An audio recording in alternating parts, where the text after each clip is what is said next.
It is wonderful working with Jeff Grunwald, our head custodian. Jeff is always there to make everybody's day. He's been one of my favorite people to work with throughout my career. He's just such a fun guy to work with, to be around. He knows our staff so well. He knows every student by name. Such a hard worker, and just a person that's really easy to get along with.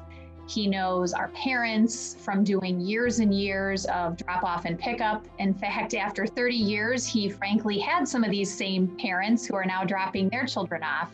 It's kind of unbelievable, the knowledge that he has to keep this place running. Jeff has now been working here during the course of 3 different referendum projects.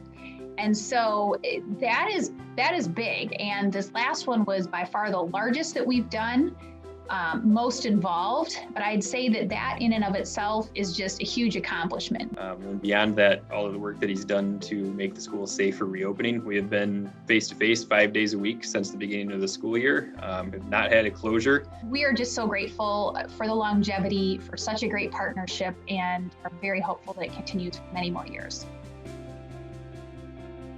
I'm very honored, very humbled to be receiving this award. It came totally unexpected, and man, I can't say enough about it. It's really a great feeling. I would just like to thank Jeremy Struss, our business manager, for nominating me and for writing such an awesome nomination letter. This came totally unexpected. And I would just like to thank everybody that had a part or a hand in it. It's really a great feeling. And I'd like to thank WASBO as well. Thank you so much.